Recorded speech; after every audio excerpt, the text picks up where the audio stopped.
Welcome to another edition of Day 4 with the man Frank Scalish. Day 4, number 221. 221. Man, I'm writing that down. I'm writing that down. Well, that would make November 13th, the Deuces Wild show. Yeah. Holy smokes, dude. We'll have to think of something unique to do for the Deuces Wild show. We will. 222. This is 221, though. Like I said, recorded show today. It's actually been a little bit over a week since we've had a show. Last live show would have been October 20th. And I know that because in between October 20th and November 6th, usually I say currently, I am hoping that I have a limit. Yeah, usually... don't say currently what you're hoping for right now. Currently, I am hoping that I have had my limit. Yeah. I'm in Jamaica. Outstanding, dude. You're gonna have a little umbrella drink for me. Hopefully, more than just one, and it's not little. Yeah, no. But no, cool. Honeymoon in Jamaica. So the wedding, everything will be, and then it is back to regularly scheduled programming for the foreseeable future. The crappie season is kicking off. Back to Day 4s, back to the monthly drops for the Frank Scalish signature colors. We're going to talk a little bit about that today. As of this show going live at 8:30 a.m. Central Time, live on lurenet.com. The second drop out of Frank's. You're dropping 12, or how many are you dropping? We're out of 12, if you want to collect them all. I'm assuming by now that the pumpkin spice is sold out. But the second one drops today. Just get right into it right now, Frank, because this is a really cool one. Yeah. So originally I did this color not for a signature series. Because I wanted it to fish with. When I design colors, there's a few things I take into consideration. Okay. One is, do I want to design a color that's just crazy? Or do I want to create a color for a specific need? And this color that's dropping today, I created for a specific need because I wanted a very natural, very subdued crayfish pattern. A lot of times,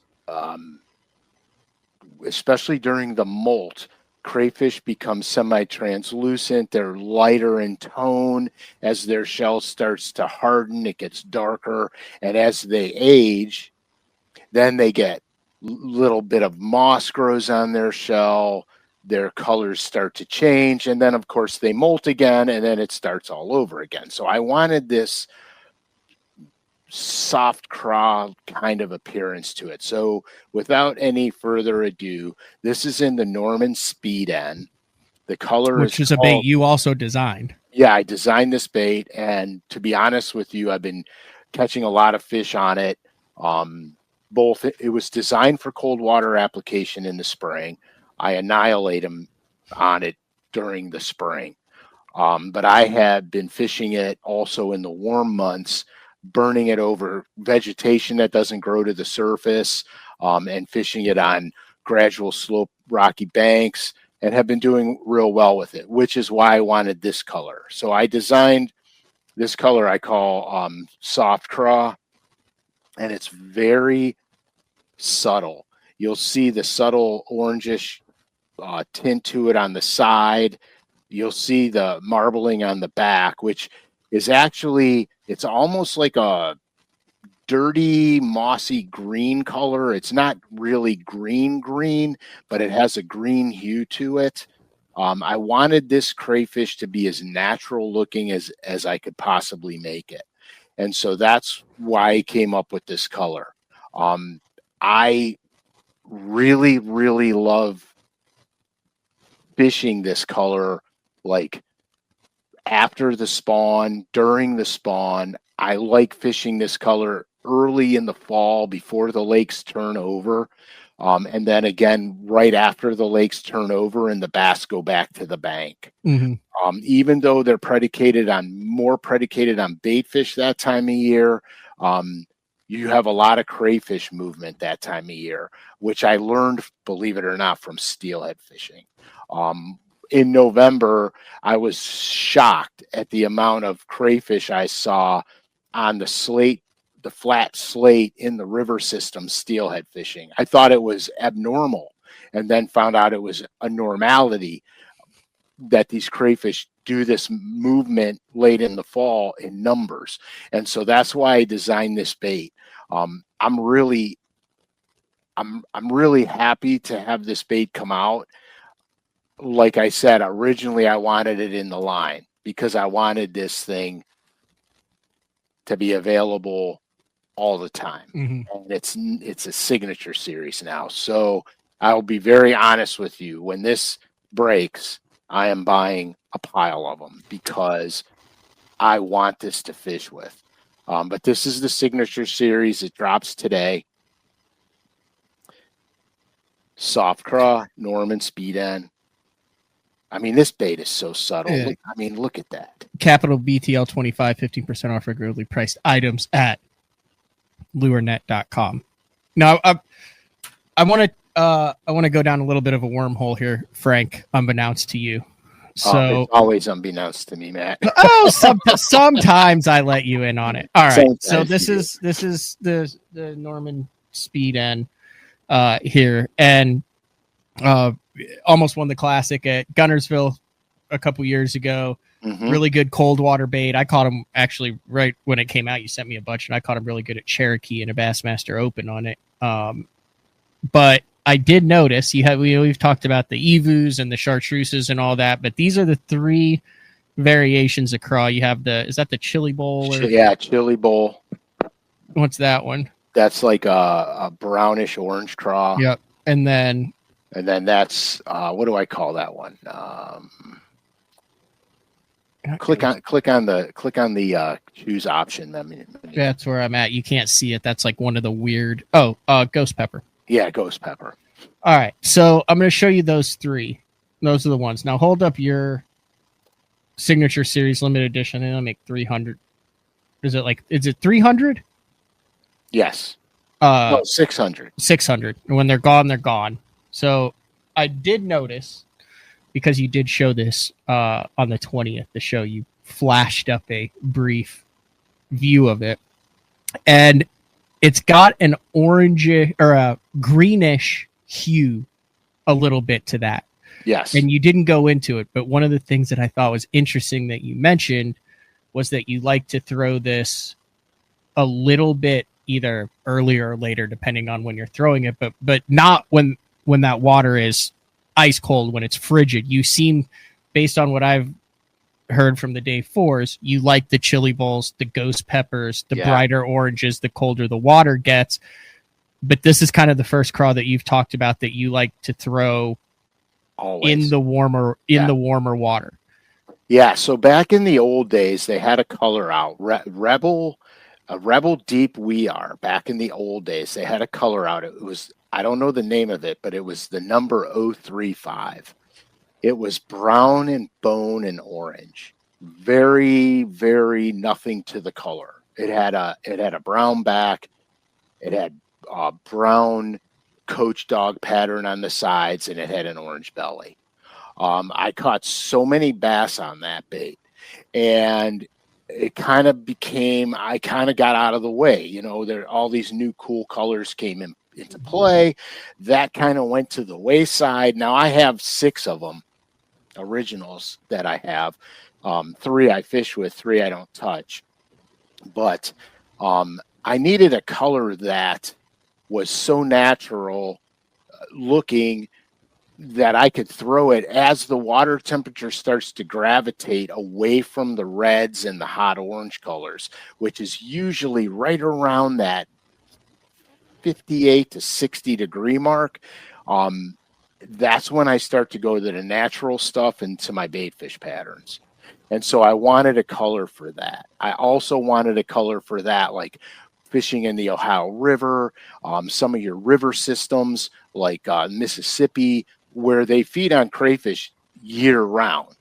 You have to have natural patterns. The Susquehanna, for example, like, of course, if you don't have a jet boat, you're not fishing the Susk, but the Susquehanna, for example, the bass in these bodies of water feed on crayfish year round. So you have to understand the color changes and what kind of crayfish are in these bodies of water. So I wanted a very natural pattern. Like I said, I wanted this to be available forever, but it won't be. And that's a bummer for me.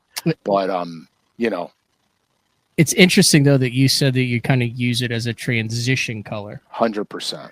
So I simply Googled what makes crayfish green because I hadn't seen a green one. And this is interesting. It says the green color of crayfish is primarily due to the presence of vitamin A in their diet, which is more abundant in warmer water temperatures. As the temperature warms up to 70 to 80 degrees, crayfish consume a rich diet of plant cells which are high in vitamin A. This increases vitamin A, causing them to turn orange and red, transitioning to dark red at the peak of the summer. In contrast, crayfish in cooler water temperatures may appear green or brown due to their diet and environmental factors.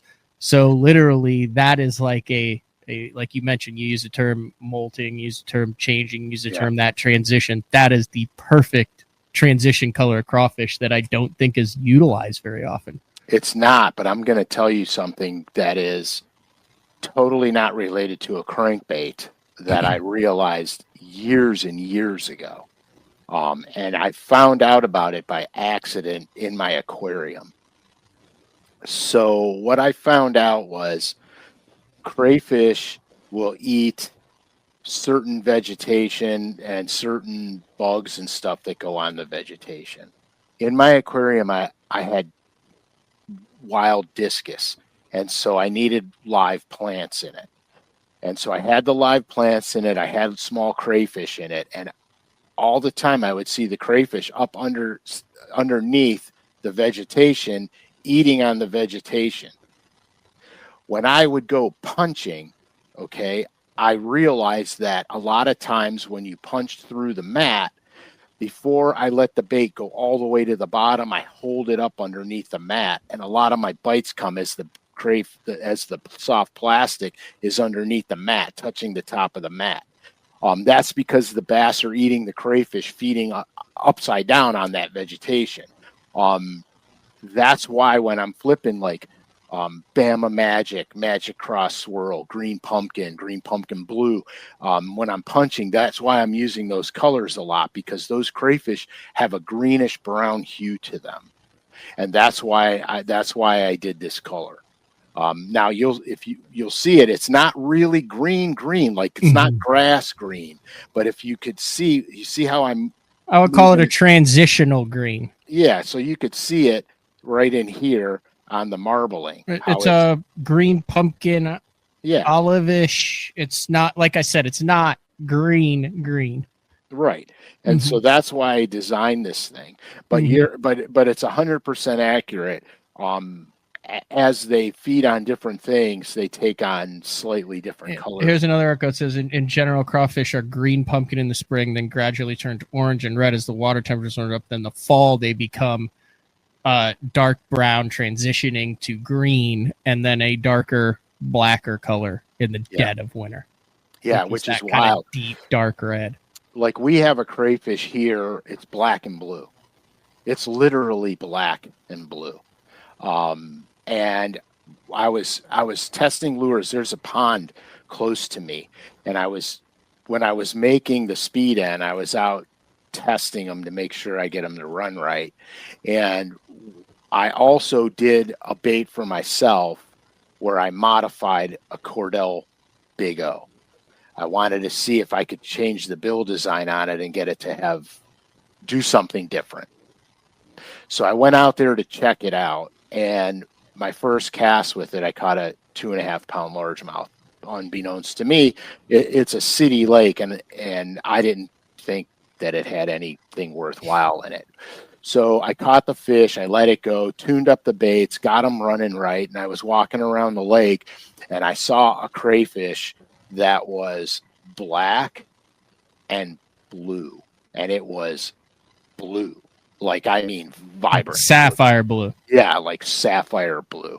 And I was trying to get it to bite on. I reeled the crankbait up to the tip of my rod, and I was messing with it to get him to bite onto it because I wanted him out of the water to see, but it would never play.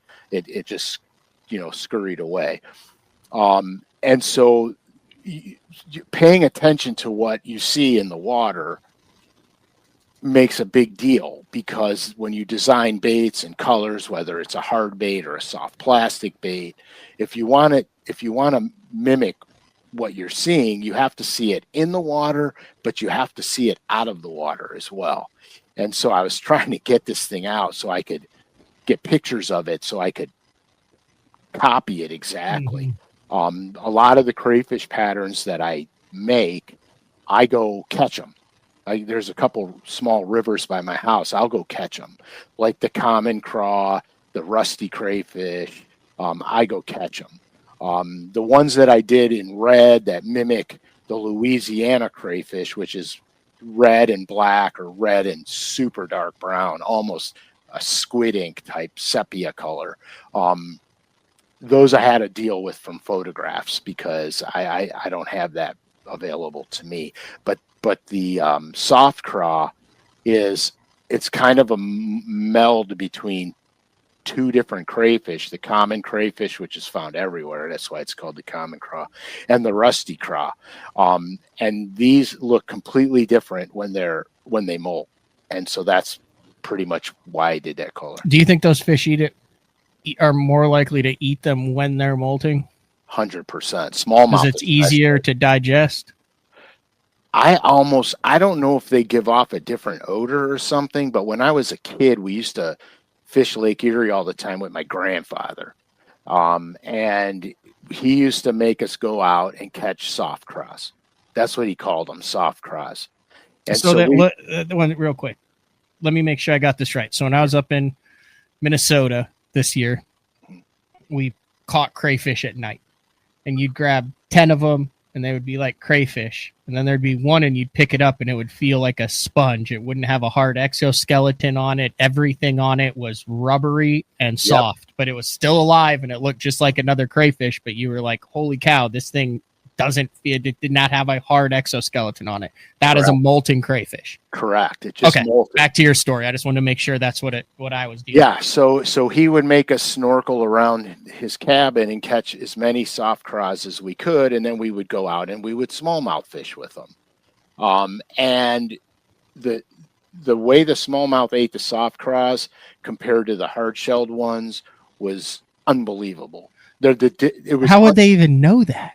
I don't know. That's what you're saying. It has to give off some pheromone or something. It has to, because there's no earthly way. Now, here's the thing with when they're molting, they're not going to be out in the open, which is another thing. They're going to hide because this is their most vulnerable stage of a crayfish. And so they're going to hide. So this is when the smallmouth will noticeably rooting in the rocks, like literally rooting in the rocks for these things. So that's kind of back when I was a kid, 12, 13 years old. That's when, I realized that there was a distinct difference between a soft crayfish and a hard-shelled crayfish. And it's not that they're two different kinds of crayfish. It's just their molting stage. And so, it's really cool. I mean, that's why I'm really particular with color, because I notice these things a lot. And so I feel that there's times when it just absolutely 100% makes a difference. I didn't realize that the molting takes place. It's not like there's a molten season. It's like just every month they shed it. Yeah. So there's some that are always molting. Yeah, I think it's predicated on a moon phase, if I'm not mistaken. I should have looked that up. I'm looking at it right now. Yeah, good, because I didn't prepare for these questions. Well, that's the beauty of the show, is we just do whatever we want. But I think it's predicated on I know the first molt in the spring is predicated on water temperature, and then I think it's moon phase after that. So yes. This article says, and I quote, "Your mind is probably racing with questions about how often crayfish molt and exactly why they do it." That is literally in line in this. Okay, so my mind is racing. I can't tell whether that's Mari published this on an aquarium website, so I don't know whether she was. Either she was, I was well played.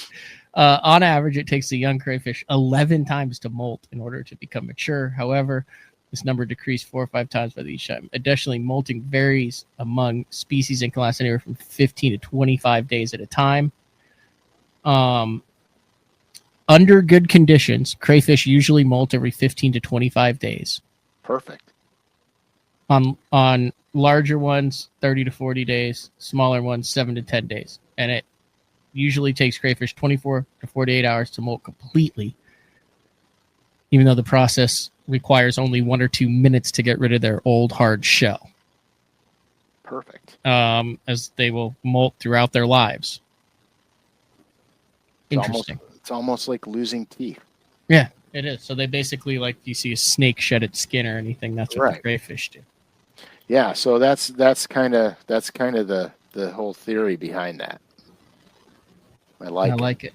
Yeah. And also, it also says a lot of times that's when they'll like start regrowing their. So like, there's a picture of like a guy with the little claws.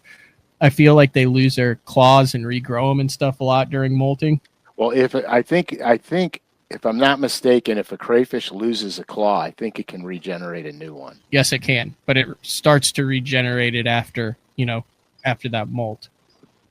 Yeah, that's cool. And I'm going to be bothered by my cat now. Don't eat the computer. We've been good for a while, and then now the last couple. Is this one? Which one is this? This is Linny. Lynx. Yeah, Lynx. Come here. All right, come here. Come on. Not Bela. Yeah, now it's not going to cooperate. Come here. This is Lynx. Look at she's pissed. Look how mad. You need to do a lynx-colored crankbait. He's so mad. Look at her tail, dude. She's got a tail like a freaking raccoon. Come here. Holy cow. No, I would have thought that she'd had like a bobtail. Oh, no. She's got a giant raccoon-type tail. It's Frank a cool cat guy. Yeah, well, my daughter got it for me, and I told her no. And this is the thing that annoys me. I said no. We're not getting another cat. She just brought it over. So her and my wife went out and just got it and brought it home. And they said, "Oh yeah, when Dad sees it, he won't get rid of it." They were right. And they're right. 100% right. One of the things I wanted to talk about today, Frank, is we are approaching that time of the year where people are planning what they are going to do the following year. So like in 2026, we're actually planning a winter getaway. Excursion. Not excursion. It's a work trip. It honestly is. What we have on the calendar with it between the bass and the crappie and what you're doing, hopefully it's a good weather window and you can come down. We'll be on the water for 5 days. We'll do 4 shows right there in the middle of January. And hopefully we won't be cracking hundreds of yards of ice like we were, but we still caught them. We still caught them. 100%. Dude, you know what's crazy? You know that lake that we cracked ice on, and then we caught the white bass, and I caught the 5 or 6 that were a bunch. I've been back there twice this year under ideal conditions and have caught 0 bass in open water. Do you think it's pressure? I don't know, because I can catch them in the vegetation, but they're not floating or they're not on the structure or anything. It was weird. Like I thought that was going to be an absolute jammer of a lake. Well, see, the vegetation offers you other cold water opportunities, but I know the lake because we were on it, and it will make it real tricky. Yeah, it's a tricky lake, I guess. Yeah. I guess there has to be like a window to where you can access them when they're not in that vegetation, and then when they're not lethargic.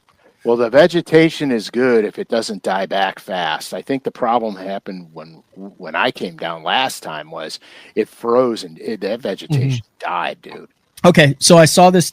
I'm curious, and I remember you telling a story one time. I think it was you. I'm not sure, but I saw a video of these guys who went fly fishing for cutthroat. Ooh. And they got to the river and it was frozen 3/4 of the way across it. This is not an AI deal. This was an actual video that I mean, it's like long. You can watch it.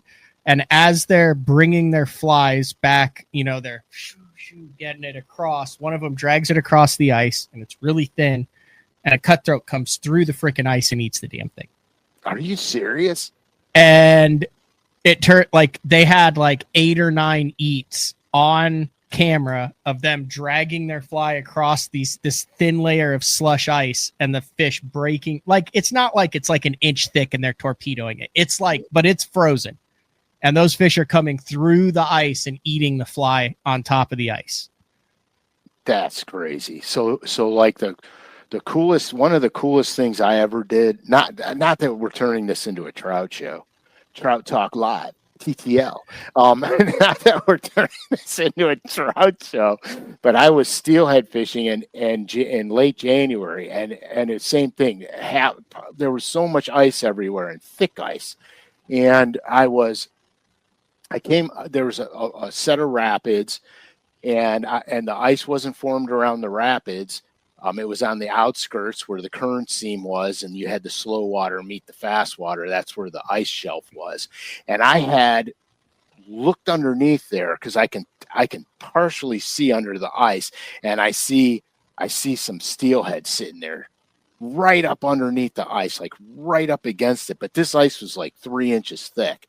So you know what I did, dude? I found a log, a big, like, thick 3-inch round, big, like, log thing, and I pounded the ice and I broke it all out, and then I shoved it into the current and let it drift downstream. I waited 20 minutes and went through there and slaughtered them, dude.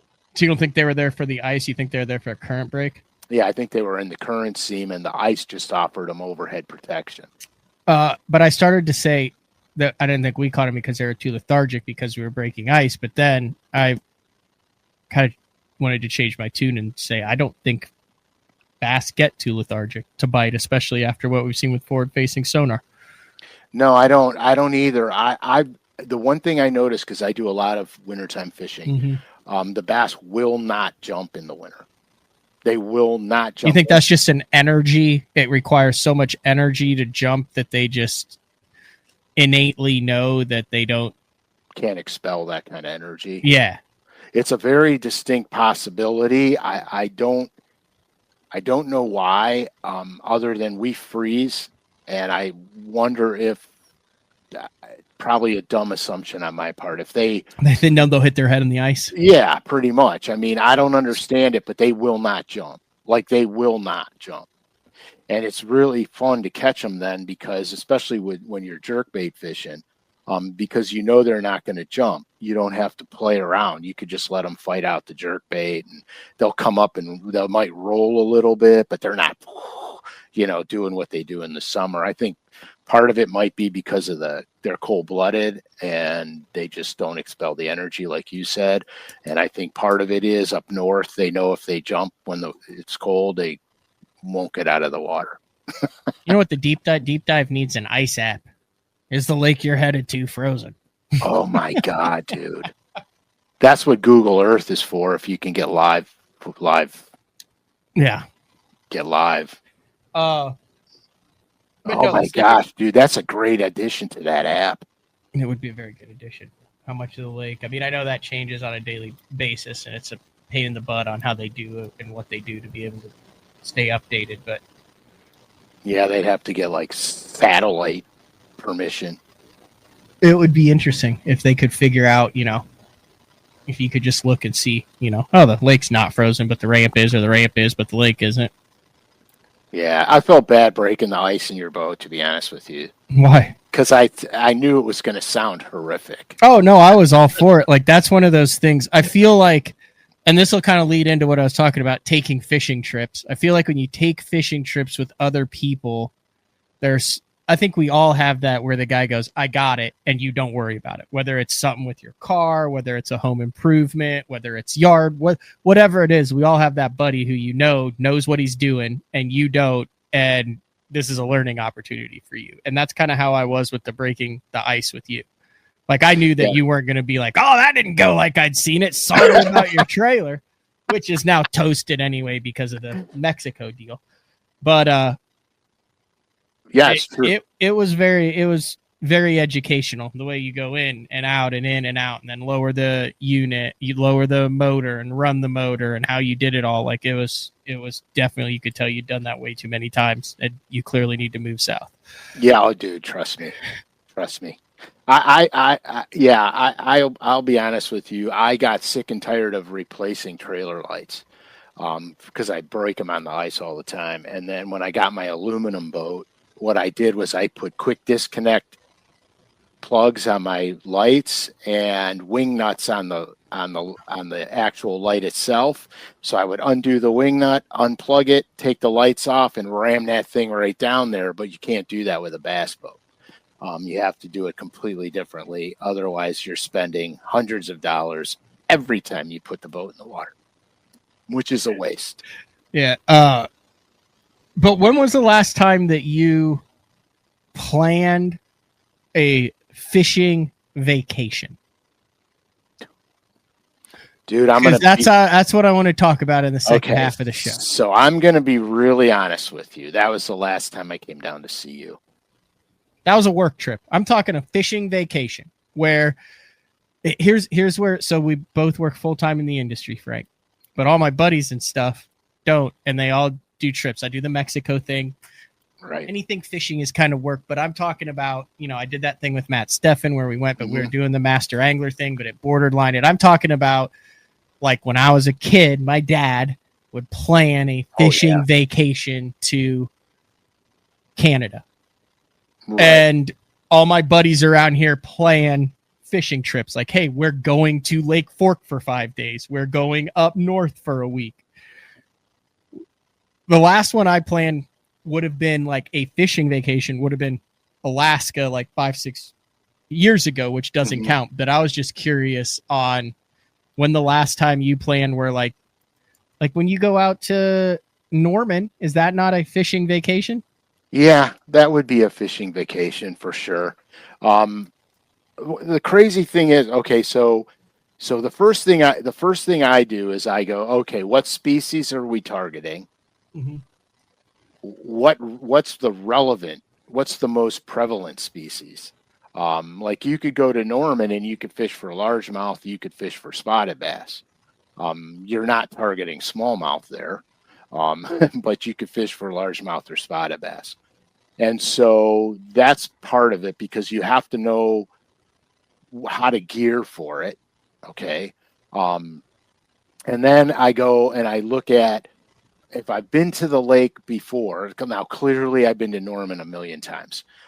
So what I do is I pull out my records of that time of year. If I'm like, let's say I'm planning to go to Norman now and I'm going to go in February.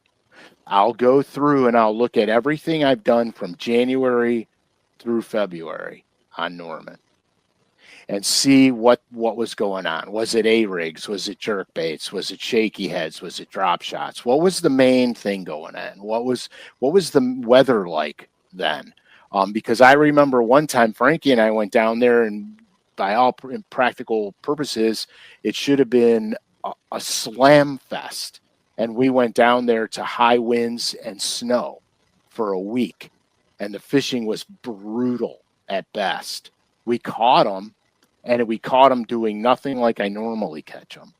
So you got to plan that kind of thing out. Now, an unforeseen weather event is a surprise. So you can't plan for that. But you could get a pretty good idea of what tackle you need. I always check past weather patterns during that time I'm going there because I need to know what kind of clothes to pack. Mm-hmm. That's the most important thing. Winter clothes, you got to know. Now, if you're going somewhere in the middle of summer, the only thing you got to worry about is rain gear. So that's kind of that. But But tackle wise, it's very important. Like I know that if I'm going to plan a trip up to the islands, for example, on Lake Erie, I'm not even going to worry about largemouth tackle because I'm not going up there to fish for largemouth. I'm going there specifically for smallmouth. So then I can take 80% of all the lures out of my boat and go up there, because the Great Lakes, I want my boat empty as much as possible. And I'm going to have, I got to put other things in that boat. Like I need my drift socks and stuff like that. I may never use the drift sock to fish with, but in an emergency situation, that drift sock could save your life. So those are going in the boat. The tackle that I bring is going to be predicated solely on what I'm fishing for, because I'm actually fishing for one species of fish, and my techniques get very narrow then. And so I don't have to, pack heavily for that. Now, if you're going to go to the Great Lakes, you do have to plan for wind days, because the Great Lakes aren't going to give you flat days all the time, or days you can get out. Mm-hmm. So I might at that point go, okay, I'm going to throw 3 largemouth rods in the boat. And then I'll bring some largemouth tackle and leave it in the truck in case we're going to have blown off day. and have to go to a smaller lake. Correct. And so that's kind of the strategy on planning. Like coming down to see you in January, I'm going to bring very limited amounts of tackle because I kind of know what we're up against. And so we're not going to have this broad range, I just feel like I feel like one of the things that I haven't had lately is that like Canada trip feel, right? Like where you're getting ready, like you're buying a couple of those Frank Scalish Signature Series crankbaits because you can picture chucking them on a boundary water lake for smallmouth at early in the morning like that. Oh, it's so fast. I think as an angler, regardless of how much you do, if you listen to this show, you fish, right? Oh yeah. I think it's paramount that once a year, even if it's just for a day or two, you do something different, fishing related on the water that you've never done before. I 100% agree with that. And you spend time planning it, researching it, and doing it. I 100% agree with that. Because it brings back the adventure again. Mm-hmm. When you're a kid, when you're a kid, you have that excitement of this thing that never happened before, and you have all these images conjured up in your head of how it's like. I remember the first time I went to Canada, all I thought about was northern pike. Oh my God, teeth everywhere. They're like barracuda. I want to catch a northern pike. Of course now I hate them, but smoking him over the head with a bump board. No, I don't destroy animals for no reason. But I mean, it's like, it's exciting. Like that's why I musky fish. Yeah. Because I don't do it all the time. And I can't wait to just be Well, that's what the yellow perch thing that I just did with Matt Steffen was. Yeah. I mean, we were out in the middle of Green Bay laughing our asses off going, can you believe this? And then we're like, we got to do it again tomorrow. But it was that moment where we knew what we wanted to catch. We had done the research. We had spent the time, but there was the unknown factor. And that was we don't really know. Like Matt had gotten like, hey, they're in this, what ended up being a 7-mile quadrant. So he's like, hey, my buddy said they're over yonder. Well, yonder was the damn horizon line. Yeah, right. In either direction. Right, exactly. He narrowed it right down. Somewhere in there. Right, he narrowed it down. But it's that freaking moment of the excitement where you're literally like, are we going to do it? Was this a total waste? Is it not going to happen? Oh, there's a little bit of hope. No, that was a white perch. And then that first bar comes up in the water and it's a freaking yellow perch. It's like that. You know, there's 50 more down there. And we were like, oh my God, we figured it out. Oh, yeah. Like, I feel like you benefit from all the day 4 shows when you're back in the bass fishing thing, when you're tweaking, when you're learning, when you're exploring. If you get out of your comfort zone, if you plan that trip and fall back in love with fishing once a year. Oh, you have to. I do it a lot. I mean, I do that a lot. I don't go away to fish as much as I used to, but like I chase oddball species for that reason alone. And it's like it's like last year when I came down, you go, well, we could go catch largemouth or we could crappie fish. And I'm like, oh, we're crappie fishing. But this year I feel like you're going to want to do some largemouth because you've got 3 years of crappie under your belt. 100%. And you haven't caught a 11 pounder out of a piece of timber before. No, that's happening this year. That is absolutely happening this year, bar none. But it's even like, it's even bass fishing, for example. Like if you get to a place where, let's say you live on a lake where it's not a grassy lake, it's more of a structure lake, and you you get on YouTube and you watch the bass events on the Mississippi River, and guys are just plastering them on frogs, and you just don't have that opportunity where you live. Okay. Or if you do, the window is this big. Yeah. Go do it. I mean, it's like, your one trip doesn't have to be, it could be catching 75 2 to 3 pounders on a frog in 3 days on the Mississippi River. 100%. I have a buddy of mine. The guy's a super close friend of mine, and he fishes the Mississippi all the time.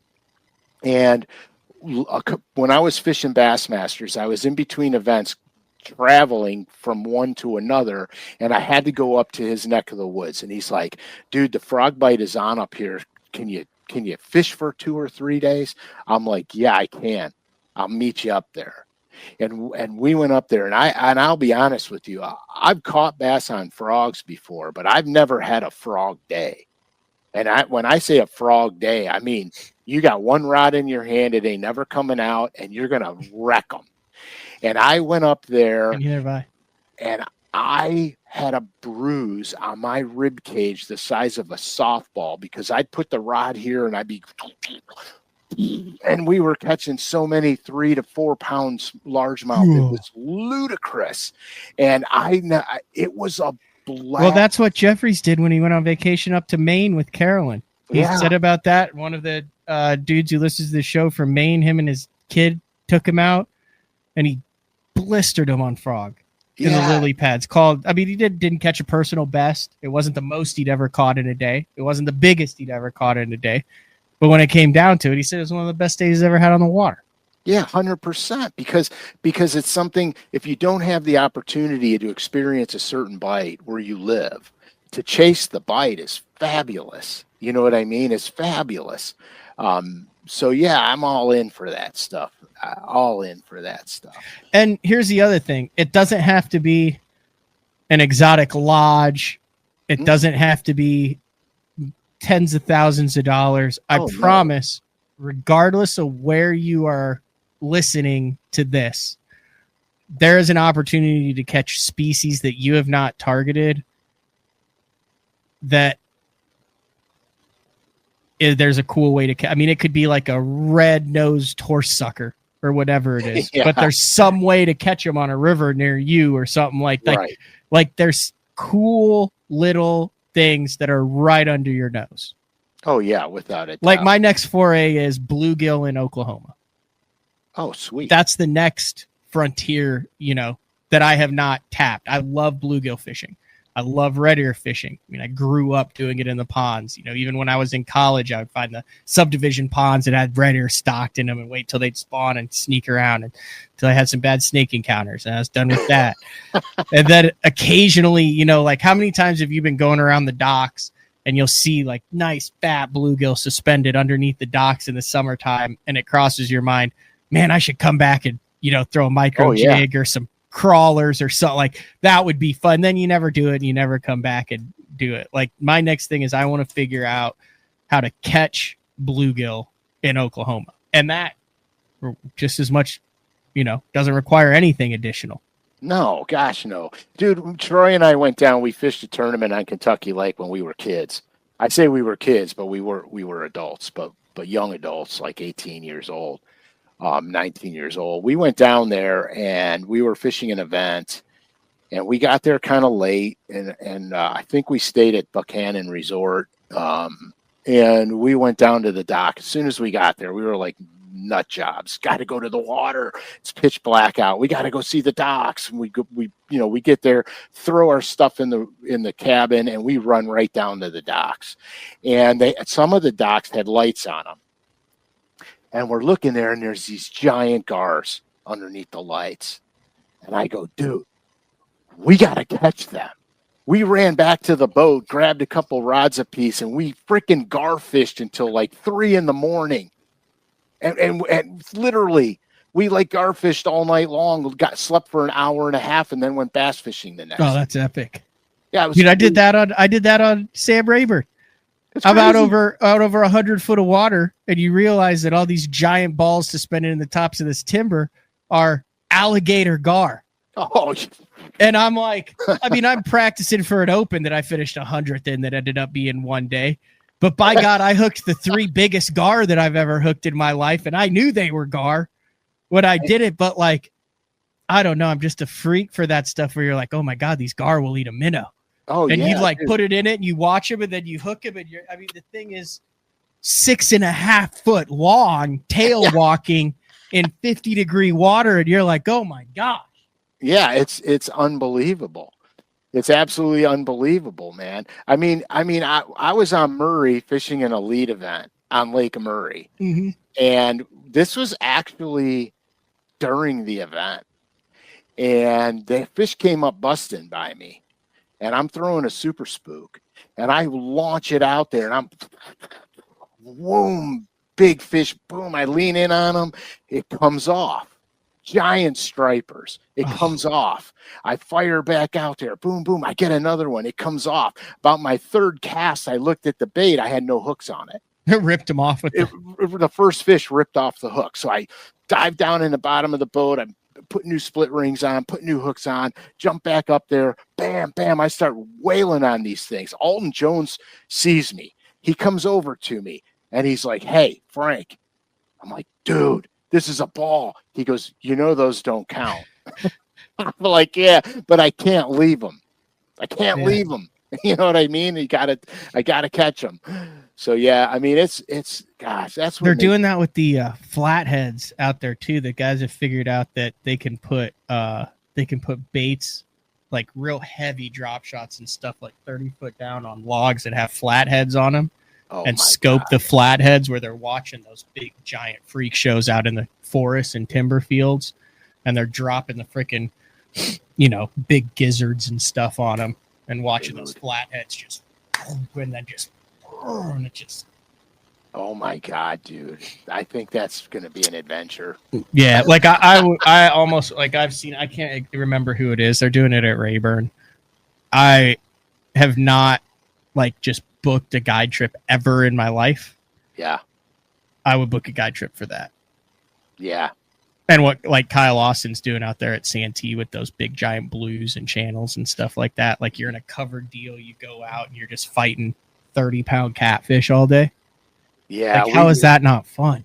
We caught blues on Kentucky Lake on 40. We found them, me and Troy again. Oh, that's what we need to do. We need to go try that. Like I mentioned a couple of weeks, we need to, that Grand Lake, if the blues are going, we could minnow 115-pound blue cats on a minute, dude, 40-degree water.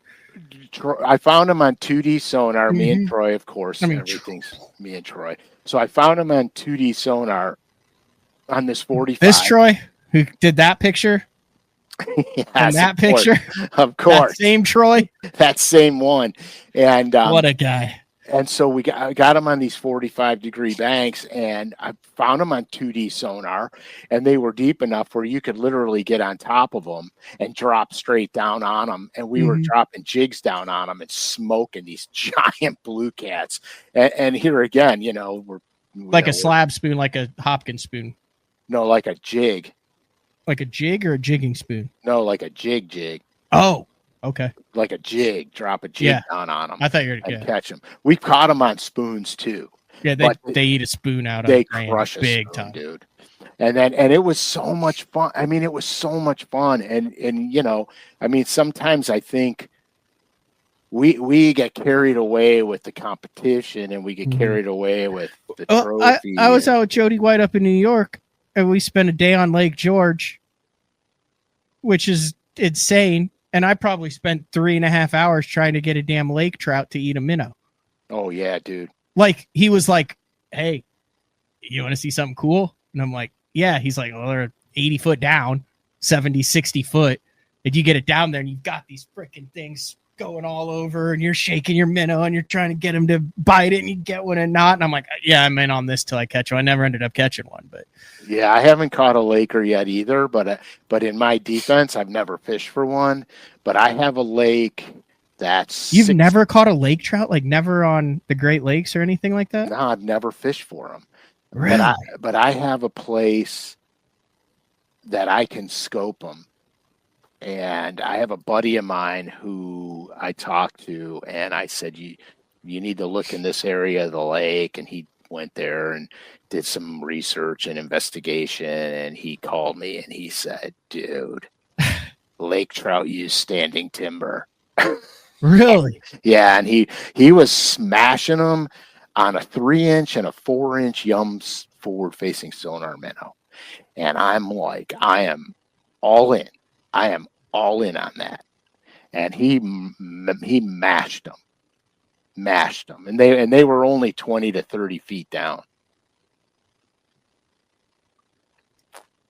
I'm trying to find this. I went out. Was that the same trip? It had to be the same trip last year. I went out with Travis on Ontario for those things, the lake trout. Yeah. And we caught like 20 and 30 pounders. Holy smokes, dude. Yeah, like, I mean, like big, gigantic. Oh, I think I've got it on my Instagram. Big, gigantic suckers. See? I need to show you. And it was fun, like downriggers, everything. And then some. I mean, it was freaking cool. I'll tell you something else too. I've always wanted to catch a lake run brown, and I never had to. Oh yeah, dude, 100%.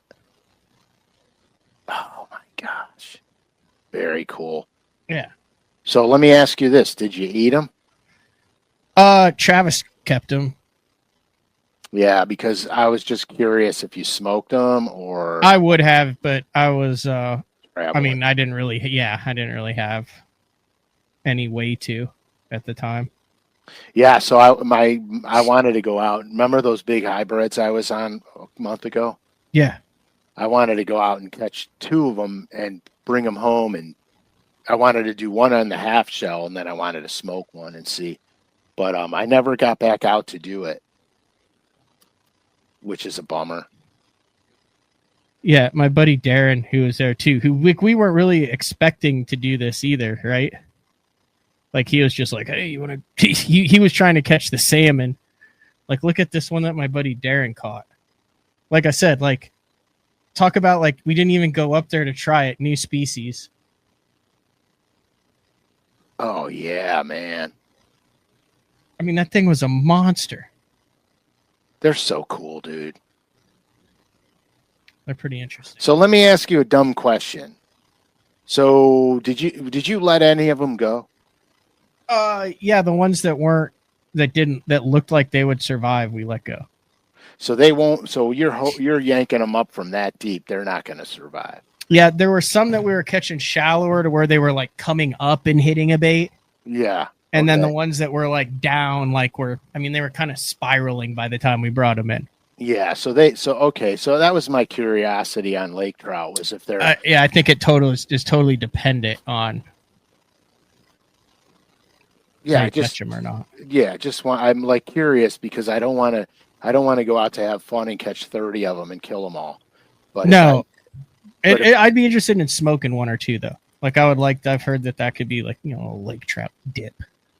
Dude, some people love it. Some people say it's a little gamey. Dude, my buddy makes steelhead dip. Yeah. Oh, Man, dude, it's like a pate, and it is fabulous. That I had Zeke come over and we were working on Crappie Talk Live, and I said, "Hey, you want some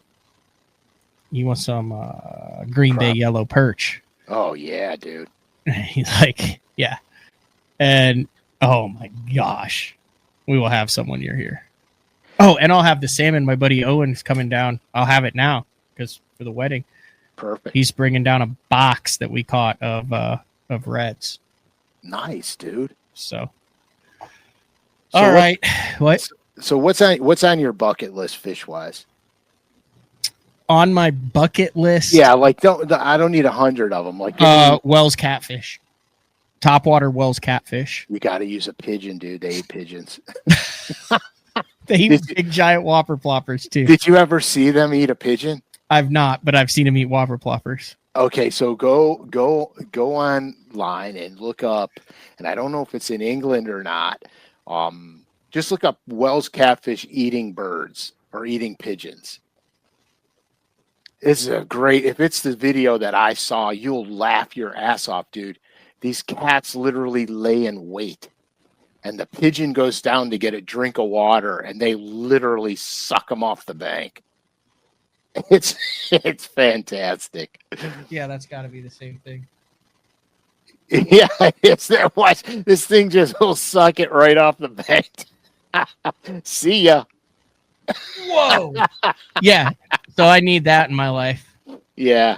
Okay. You know what? I'm 100% in for that too, because so this is also way off the beaten path. I watch this more than I watch bass fishing now. I'm going to get hardcore judged. That's fine. I judge myself for it. I don't know what my fascination is with it. But the European carp fishing. Yeah, it's cool. With the boilies and the way they do the mirrors and the commons and the linears and the way they have their swims and their fisheries over there. Like, I just watched a documentary last night when I couldn't sleep. It literally was a documentary about this guy who was going to one fishery to catch a carp that had been caught 3 or 4 more times before, but it was a fully scaled 60-pound mirror. And they, as far as they knew, it was the biggest fully scaled mirror in the country. No kidding. One of those over there. But someone had caught it the month before. Someone had caught it the year before that. These places that they go, they have like books where they have, you know, here's what it is, here's the picture of it. Yeah. So they had this fishery was at, you know, it's not giant. It's maybe 500-600 yards across big. So they kind of have an idea of like what's in there. So they have like 15 or 20 carp that have names. They know how big they are, when they've been caught, what swim they've been caught out of, what the moon phase was where they caught them. And then they go back and they literally like, they're like, oh, this is Miss Piggy or whatever, that was the name of one, or this is Jimbo. He's been caught 7 times before. So it's like Jimbo's an idiot. Yeah. But they're also like really smart too. So like he spent 21 days chasing this one carp in a fishery that he believed that the owner and everything said had about 250 fish in it. But the thing had been caught. So every time it gets caught, it like changes its surroundings. It changes how wary it is. Every time he lost one over the 21 days, was he like, did I just stick that fish? It had been caught 2 weeks before he had been there. So it's like, it's a weird deal. It would be like going to Lake Fork to catch a bass, like that, you know, is that like to catch a bass, a specific bass. Yeah. It's a totally different mindset. Yeah, that's crazy. That's almost like trophy deer hunting. Yeah. So a big, and if there's anyone who could hook me up on this in the United States, I have never caught a mirror carp. And the only carp fishing I've done is like cicadas, night crawlers when I was a kid. Like, I mean, I've never targeted them, but I would love to go catch like a 30, 20, even a 15-pound, a mirror carp is on my bucket list, no doubt. Okay, so I've carp fished before on purpose. I've caught grass carp, giant grass carp, buffalo, regular carp. And what I found out, there was a hot water discharge where I lived, and I went to the hot water discharge on Lake Erie, and I found out that you could catch them on lures like, grubs, crankbaits, etc. Mm-hmm. And so I went out there and I made a mixture of anise oil, blackberry oil, and mineral oil, and it was real sweet and smelled like blackberry and anise. And I would squirt it on the grubs, and I would throw the grubs up against the wall. Blackberry and what? Anise. Okay. Easy, Tiger. We don't want to get canceled. And so I would, just like if you were fishing in a river system, I'm bouncing it down the current from the discharge, and the corrugated wall. It was corrugated iron wall, and so I would let this thing bounce in between the corrugations, and then all of a sudden, boom, and you'd set up on them, and these carp would be as long as your legs, and you would battle. It would be a battle. And it was so much fun, and I used to do it all the time. I'm going to play a little audio. So just like Polinick and stuff does like his Elite Series videos, this is fishing with Carl. So Carl's like, I don't really know his backstory. He's a very eclectic individual from over in England. This is what he does. Welcome to my quest for a 50-pound carp. A journey spanning 10 years, documenting my angling on a unique and challenging lake, searching for one giant fish. That's got to be it. That's got to be it, surely. Oh my God.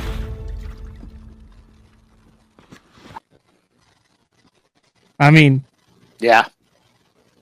I mean, it literally is like hard. I mean, that's a carp.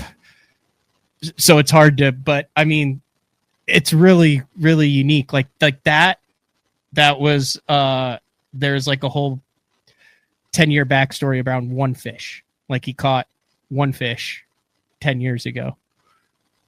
Yeah. See that, to me, that's crazy. The waters that he's fishing in, they cannot be gigantic bodies of water.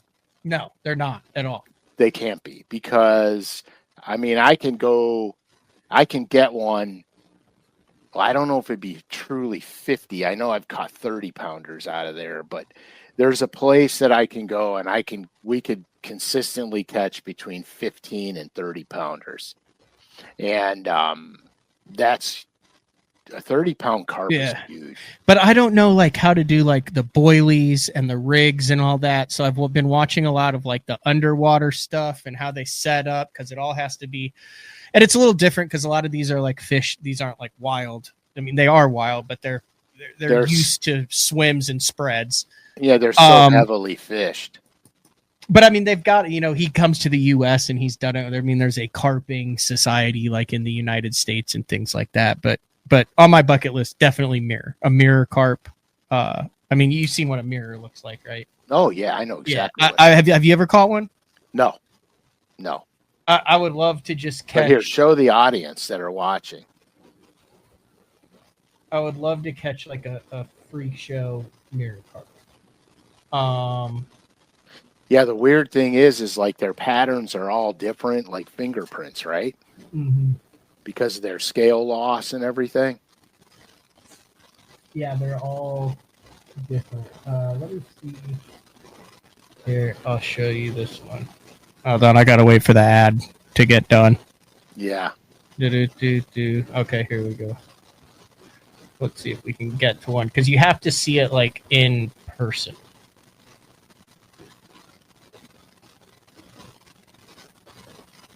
They had one. They had two actually in the clip you played. Here earlier. it is. Like wings? It's like it's going to take off and fly.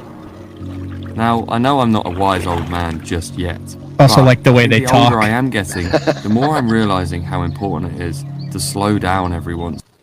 Like literally, like these guys are, I mean, die-hard carpers. I've watched hundreds of hours of this stuff. There's like Tackle Guru, there's a Carl deal, then a couple spin-offs of that. There's guys who do carp in competitions with each other. They fish the canals. There's like different European countries that have bigger carp than others. How in the hell did we get here? We're just talking about expanding your horizons. But like, you know how you'll go into a 30-minute freaking diatribe on, like we did at the beginning, on different hues and colors, and you've done hook size and bait, like all that. Like they'll do that with a boilie and a hook, and you're like, you know, you're like, how about Wonder Bread on a treble hook? You ever thought of that? Exactly. And that's, you know, that, how about anise oil and a white grub, bro? To them, that would be the equivalent of them being like, you know, what about this pre-rigged worm under a bobber? Yeah, exactly. Yeah, I mean, you might catch one in a pond on it, but like, yeah, 100%, 100%. Yeah. What about you? What's on your? I mean, is it? It's not the lake trout, is it? You got to have another. No, it's not. Fish. It's not. It is a laker, but it's not a laker. I want to get a big, ugly, kiped out male lake run brown. That's happening right now. Yeah, but I want to. I want it on my fly rod. Not conventional tackle. That's a big bucket list fish for me. The jumbo perch was for me. I knocked that out a couple of weeks ago. Yeah, dude. Like that was literally I mean, that was number 1A in the bucket. Just a slugfest jumbo mag perch, and we knocked it out. And here, see, look. So I've been catching those my whole life because it's literally 9 miles from my. So where do you have to? What would you have to do to make that brown happen? I just got to hop in my car and drive about 3.5 hours. Come on, Frank. Yeah, I know, but Matt, it's not. It's, you know, there's always. It's like we're talking about planning a fishing trip, right? Mm-hmm. I've never set out to plan to go do it. I've just not done it because bass fishing gets in the way a lot from that. Because I'm like, man, this is going on. I want to go catch these bass. This is going on. You know, I have to set aside. Now, when I steelhead fished a lot, I wanted pink salmon because every 3 years or every 3 or 4 years, the pink run in this one river. But Bassmasters always was going on when the run would happen. So I never hit it right. And the years that we didn't have a tournament scheduled there, it was the off years. You know what I mean? It was the off years. So I never got a pink. I remember one year I was talking to a buddy of mine. He worked at the rod maker shop and he calls me up. He goes, dude, the pinks are in. And he calls everybody. He called me Pete is what he called me. He goes, Pete, the pinks are in. Let's go. And I go, dude, I'm in Florida for a Bassmaster event. Can't make it. And I missed it. You know what I mean? That's kind of how it's been going for that. Anyway. Yeah, and I had so I knocked 2 off this year. I caught 2 muskie in one day at Leech.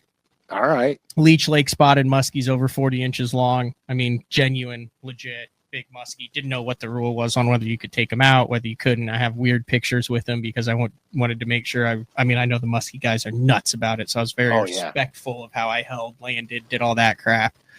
And then the yellow perch.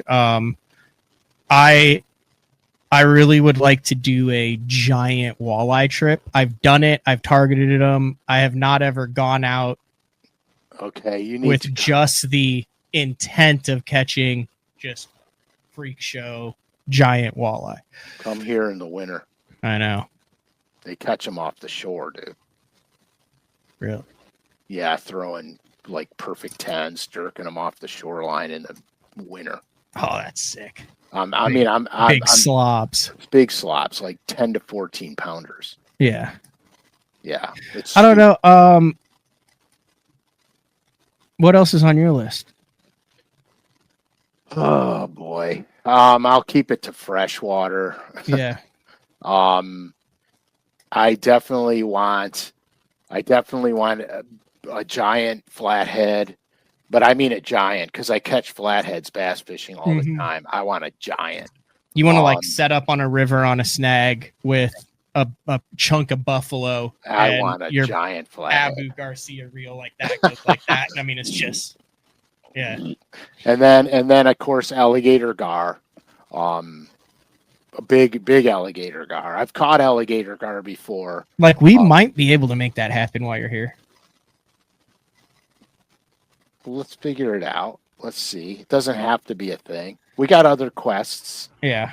Like to go in there and crack double-digit largemouth is kind of a. We're a little, we're going double-digit largemouth and a 4-pound crappie. So yeah, we might want to stick to that. Yeah, we can't because if we split it up too much. Yeah, 4-pound crappie is ridiculous that's realistic, but it is. We got some tanks the other day, man. Like some deuces. Yeah, now double that. Yeah, I can't even imagine. It'll look like that damn cart. I can't even imagine. All right, we're gonna wrap things up today. Do not forget the drop right now happening. Yes. Soft November craw. 6th, soft craw on lurenet.com. Use BTL, capital BTL 25. 15% off regularly priced items.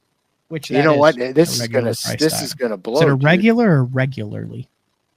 What? Would you say 15% off regular priced items like I have in the scrolling bin, or would you say 15% off regularly priced items? Regular, either or. I'm not an English major, and so I don't know.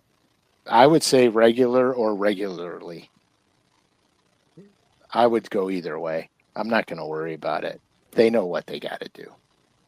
But you know what? We're going to be gone when this thing drops. Yeah. I got to figure this out. Figure what out? I have to buy a dozen of these. You're not going to be gone? No, you will be gone. I won't be gone. Yeah. Oh, so yeah, money. I don't know what you got to figure out.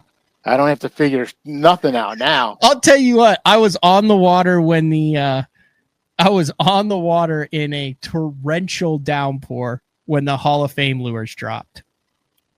And I was under the driver's seat console of my boat with my phone, had my credit card out, and I mean, I'm swiping the screen, and I'm like, oh, they're going to be sold out. They're going to be sold out. They're going to be sold out. I had my alarm set and everything. And I mean, the fact that my phone still works is a miracle because I did it in a Noah's Ark flood.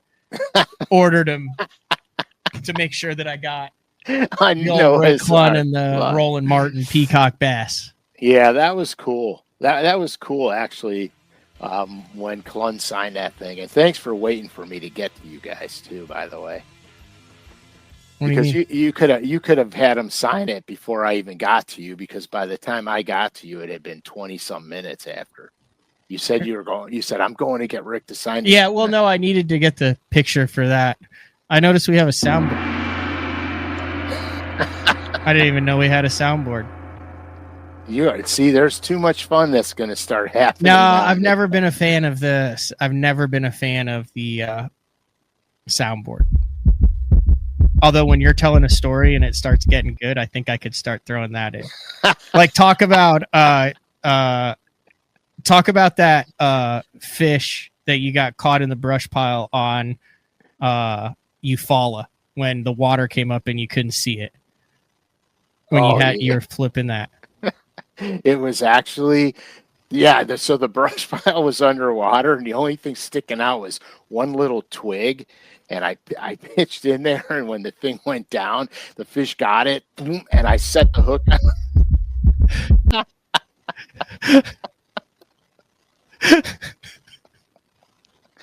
We have talk about what it got caught in the brush pile, Frank. I'm not talking. Did that fish get caught in the brush pile? It got caught in the brush pile. It came out, and I thought it was a giant bowfin. I'm done, Matt. I'm done with this, Matt. All right, this has been another edition of Day 4 with the man Frank Scalish. We'll talk to everyone later. See ya.